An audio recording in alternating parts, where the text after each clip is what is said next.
Students at Wheaton College say an African-American pro-life activist made them feel, quote, unsafe and unheard as he addressed racial justice and abortion during a campus forum. It's a story our Mark Martin is following for us at this hour. He joins us now in the CBN newsroom with more on what he's found. Mark? From Ryan Bomberger was invited by the student group Wheaton College Republicans to speak at a campus event called Black Lives Matter in and out of the womb. During the 15-minute presentation, Bomberger spoke about the impact that abortions are having on the black community. Planned Parenthood was birthed in eugenic racism, but they never severed that timeline. They never severed that connection. How do you sever from your past if every year you give out the Margaret Sanger Award? You don't give out awards to people that you don't hold in high regard.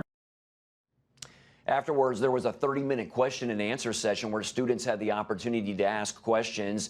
Bomberger also stayed late to answer additional questions. 6 days after the forum, Bomberger was criticized in an open letter by student body president Lauren Rowley, vice president Tyler Whaler, and executive vice president of community diversity Sammy Shields. The letter was sent out to the university denouncing Bomberger's visit, saying the speaker made several comments at the event that deeply troubled members of our community. His comments surrounding the topic of race made many students, staff, and faculty of color feel unheard, underrepresented, and unsafe on our campus. The students said they wrote the letter to respond to the, quote, offensive rhetoric. Bomberger responded to the students, writing that they failed to mention the special interest group that invited him and his racial background. He wrote, I am a person of color, a clarifying fact which you conveniently left out of your letter of denouncement. I was primarily presenting a perspective of those who are never heard, always underrepresented, and are actually unsafe, the unborn. CBN News has reached out to Wheaton College. According to their media relations department, the 3 students are choosing not to comment at this time. Well, welcome to Christian Answers. This is Pastor Jeff Short. Glad to have you along for today's program. Today I'm going to be talking about my old alma mater, Wheaton College. I had a great education at Wheaton College for my undergraduate studies. It's Wheaton, Illinois. It's the Midwestern Wheaton, not the New England Wheaton College. There's some college up in, I believe it's Massachusetts, Wheaton College, but this is the Midwest, it's the Illinois Wheaton College in Wheaton, Illinois. Had a great opportunity to go there as an undergraduate, and my major was in philosophy. I had a great opportunity to study the Christian worldview in all areas of knowledge. And what I do on video, on television, what I do on audio, on the radio, what I do in writing, written books, articles, much or most of what I do from a Christian perspective comes from my education at Wheaton College. So I'm grateful for the education I got at Wheaton College. But what I have to report today is sadly some negative things that are coming into the life of Wheaton College. I've covered before on different videos some of the other negative things that are sort of influence the Wheaton College community. For example, the critical race theory that is creeping into the college campus atmosphere that is causing division within the body of Christ. There is that diversity emphasis now at Wheaton College, where they've hired a chief diversity coordinator, full-time position, to try to somehow bring about through quota systems and through special emphasis, trying to attract people of color. And for some reason, they're following along in the footsteps of secular universities and colleges all over the country. And this quota system where you have to look at your entire student body, and if you are a majority white student body, well, there's something wrong, supposedly something wrong with that. There's something evil or immoral about that. It indicates possible racism. And then you have to also look at the number of women in higher administrative positions, and then you look at that, and if there isn't a high enough percentage of women, that's somehow sexist, so you have to address that problem. And so to do all of that and that critical race theory is mixed in there, along with the intersectionality thinking. In other words, there's the intersectional hierarchy that has to be satisfied. And if you have a majority white students on your campus, if you have more men than women, you are very much under suspicion of being a sexist and a racist. There's pressure brought on in the secular universities and colleges that there has to be diversity of gender, and you have to have some kind of affirming and welcoming LGBTQ program at your college and university. And all of that entire leftist, radical, progressivist, so-called progressivist agenda, we see now creeping into Wheaton College. I've covered before, years back, Wheaton College hired a sort of a liaison to the LGBTQ community, and that didn't work out. She was fired because of her views on gay marriage. She actually was affirming of gay marriage, and here Wheaton College had hired her as some kind of a liaison with the LGBTQ community because she was supposed to be a Christian and supposed to be a Bible-believing Christian, and lo and behold, she's affirming gay marriage. So that didn't work out. They've also had to fire, for example, the first tenured black university professor, Wheaton College professor, because of her sympathy and confusion about theology in respect to Islam. She was basically saying that the Islamic people are our brothers and sisters, and we need to stand with them and do certain. She was confusing Islam and Christianity theologically. She was actually saying we all worship the same God anyway, and quoting Pope Francis for whatever that's worth, and trying to bring together Christianity and Islam in a theologically incorrect way, and so they had to dismiss her. So there's been this attempt by Wheaton College to somehow do what the secular state college and universities are doing as far as with diversity. And this is all very troubling because, for one, Wheaton College is not a racist institution. It's not a sexist institution.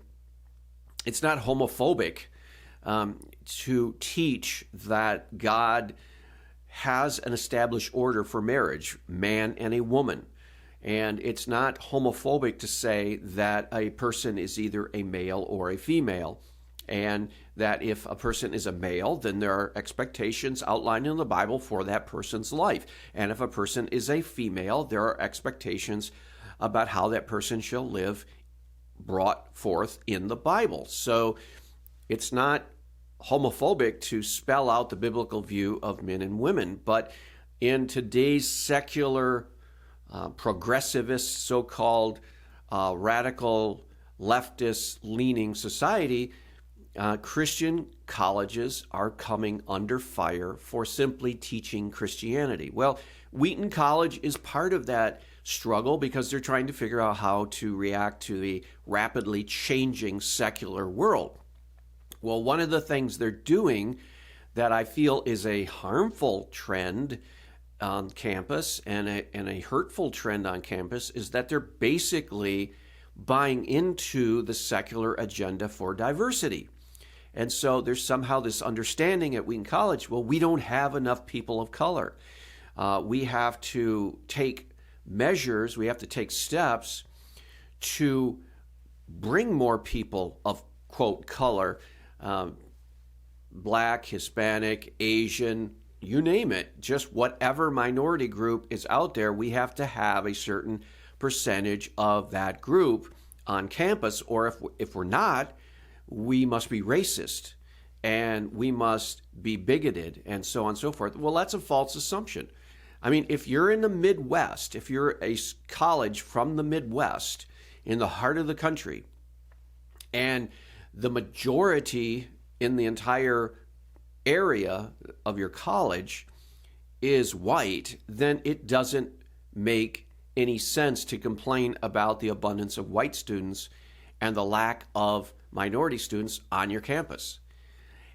Another factor that comes to play is that if you are talking about a certain minority, for example, black students at colleges, they tend to come with a political ideology. The black community is basically, for the most part, radical leftists. They're democratic.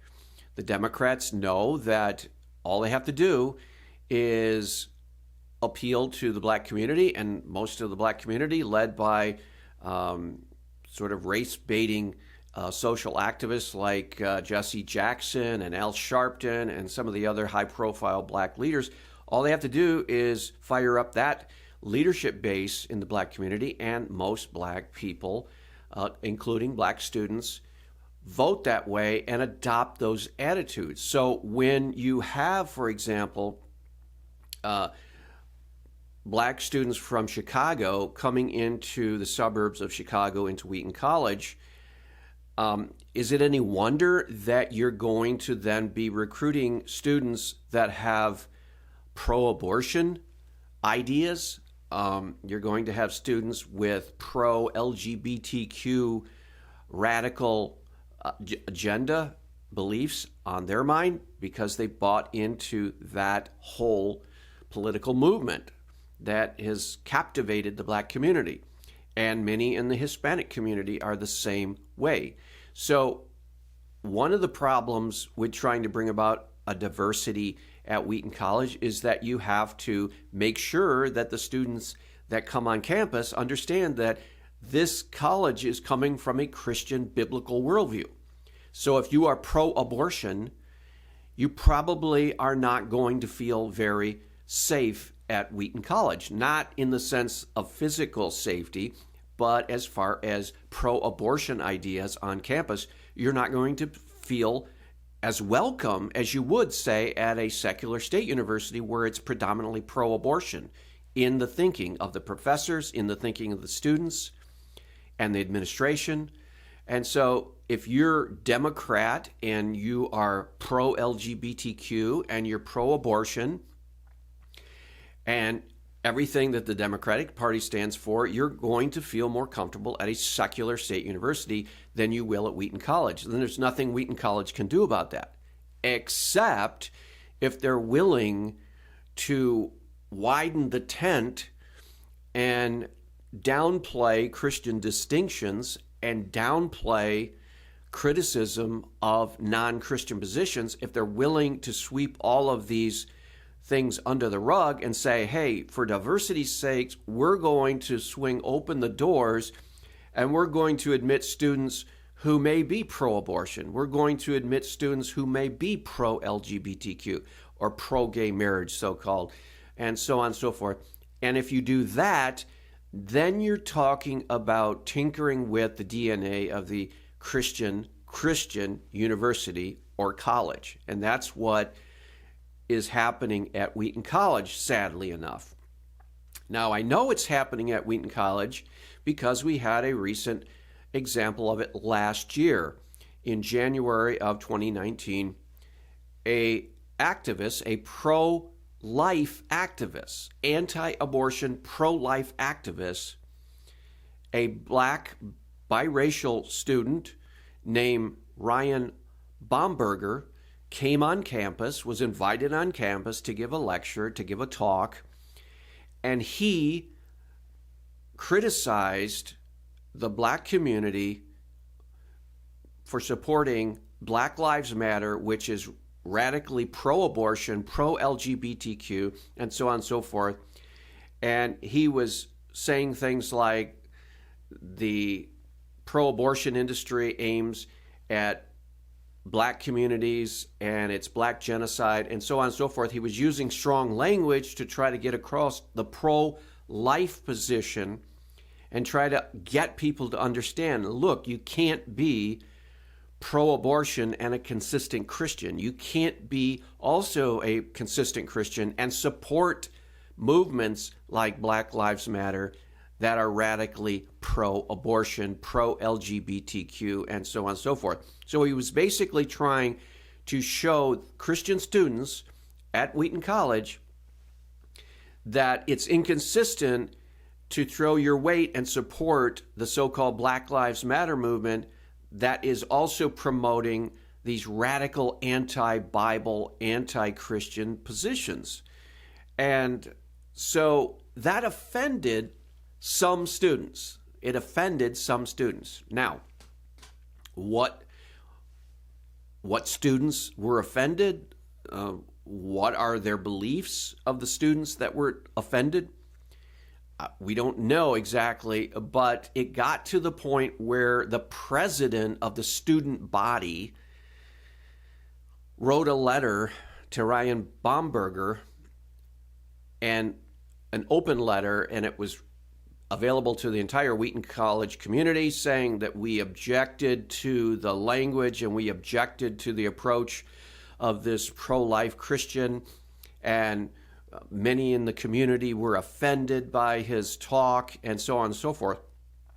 Just a ridiculous criticism of this biracial evangelical Christian who came on campus to try to point out the stands and positions of the Black Lives Matter movement. For example, there are other groups that Christians are also flirting with in the so-called social justice movement.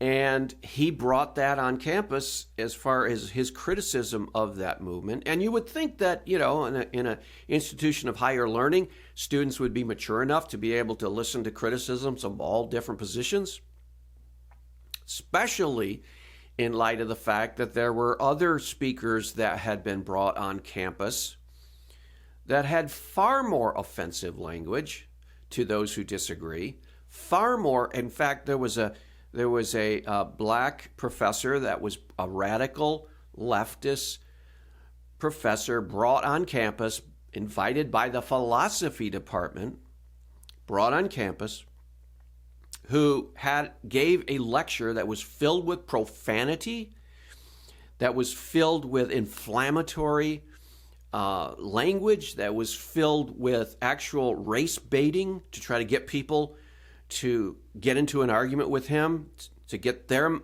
on record saying things or get them to act defensively toward what he was saying. He was trying as best he could to incite some kind of a argument or division through use of inflammatory, profane, and when I say profane, if you ever hear the message, his lecture at Wheaton College, this guest professor who was brought on to give a different point of view, fine. But his lecture was so profane that I don't even think the college radio station could even air it in public because it was so profane. It would violate the rules of FCC rules as far as profanity over the airwaves. And it was like every other sentence was some kind of profane, inflammatory rhetoric. And was there any letter sent out by the student body president talking about offensive content? And no. But then when the pro-life Christian, biracial black activist for the pro-life cause comes on campus, some students were offended, highly offended, of course, outrage mob, and the student body president has to step in and send a letter to the community apologizing and trying to smooth things over. And the question you have to ask is, who were the students that were offended and why were they offended from a Christian perspective? I also saw some faculty and administrative people trying to cover this whole thing up and say, well, it was just a disagreement and so on and so forth, trying to smooth it over. The question I have is, why are Wheaton College students being offended by a pro-life speaker pointing out the radical leftist anti-Christian positions of the Black Lives Matter movement? Why? Why would that offend anyone? Don't the students who were supposedly offended, don't they know that Black Lives Matter supports a whole host of positions that are anti-Christian? Don't they know that as an organization, this is not a Christian organization? And even though some of what they stand for might be compatible with a Christian worldview, most of what they stand for is not, because they're trying to push a narrative that divides people. It says that basically that white America is racist, and even if they're not overtly racist, they're internally racist. They're also pushing the whole patriarchy, misogynistic society narrative. They're also pushing the whole intersectionality agenda. They're also pushing, it's the whole social justice warrior mentality. And sadly enough, Wheaton College, my old alma mater, the supposedly evangelical Christian institution, a lot of the social justice warrior mentality has come in through students, through the recruiting of students who are not consistent in their worldview. Of course, some students don't even know much about a Christian worldview, but they come to Wheaton College. They're supposed to be sympathetic with the Christian table of content of faith, and they're supposed to be sympathetic to learning, and they're supposed to be eager to learn what the Bible says about, say, abortion and LGBTQ issues and so on and so forth. They're supposed to be open to that, but instead what we see on the campus of Wheaton College is just what we see in the campus of these secular colleges and universities across the country. We're seeing the whole campus take on this social justice mentality, either because the students on campus are being radicalized and faculty members are being radicalized, or the faculty and students are just apathetic and saying, well, we'll just go along with this because we don't want to cause trouble. There are reasons and motives why administrative people, for example, at Wheaton College, might want to go along with the diversity agenda, the intersectionality chart agenda, the language of feminism that includes blaming the patriarchy, white Anglo-Saxon males, too much power. We need more white.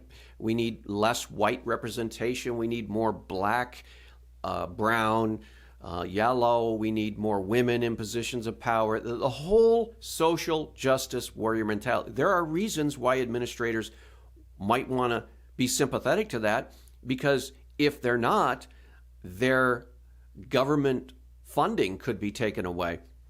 The loans that the government gives could be coupled with, if you don't buy into this agenda, we will not loan students the money for an education here, or you won't be eligible for certain grants. You will not be eligible for accreditation by the accrediting organizations, and so on and so forth. So there's all kinds of incentive for colleges and universities, including Christians, to be on board with the social justice radical left position in every way. But colleges and universities that are distinctively Christians have to resist that. They need to stand up. They need to say, look, we are Christian. The whole purpose and meaning of our existence is to teach things from a distinctly Christian position. And so it's counterproductive for us to change from the biblical view of the world on sexuality, on human life issues, and so forth. It's contradictory for us to change in order to meet certain secular artificial standards that are popular now. Because if we change, then we cease becoming a distinctively Christian university, and we go the way of, say, an Oberlin College. Oberlin College was started around the same time Charles Finney was preaching in this country, the famous revivalist. It once was a distinctively Christian university, not a Reformed Christian university. It was more of a Arminian theological perspective college, but it was a Christian college.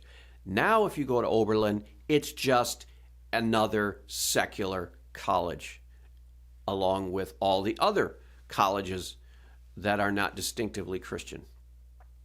Why is it that? Because of the process, a historical process that occurs it is affecting almost every college in this country, and that is there is a tendency for colleges to tend to go liberal, to go secular, to go away from Christianity, away from the Bible, and the trend to go toward the Bible, toward Christianity, to remain faithful. That is hardly ever seen. So it's very difficult to actually see a college or seminary that was once has gone liberal to come back to the biblical worldview. You have seen it a few times in the Southern Baptist Convention, for example. I can think of Southern Baptist Theological Seminary in Kentucky under the leadership of Albert Mohler, the president there, 25 years ago, underwent a radical change away from the liberalism that it had drifted into, and now it's a more pretty firmly conservative biblical college and seminary. The college is Boyce College, seminary, Southern Baptist Theological Seminary. So that's a rare case. But what I see happening with Wheaton College in Illinois, distinctively Christian college, my alma mater, is this drift. And it starts with things like hiring a diversity director.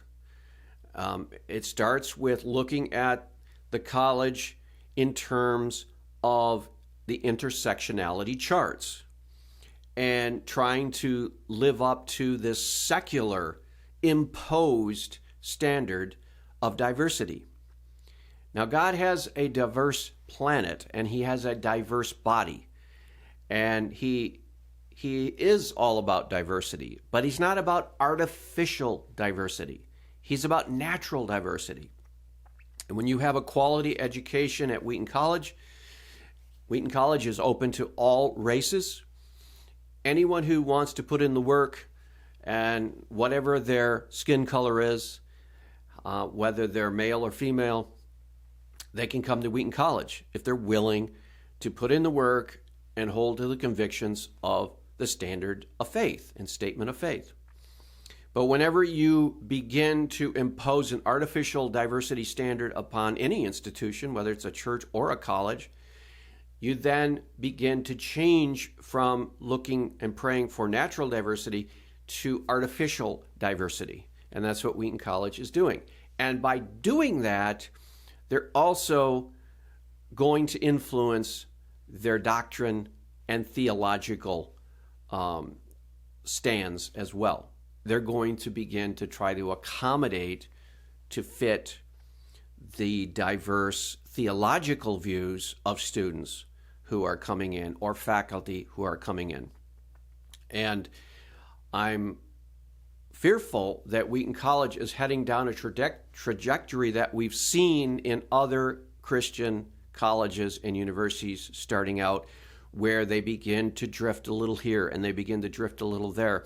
And pretty soon, down the road, there is no distinctive Christian message at all. So pray for Wheaton College. Pray that they stay on the straight and narrow. And we'll see you back next week on another edition of Christian Answers. God bless.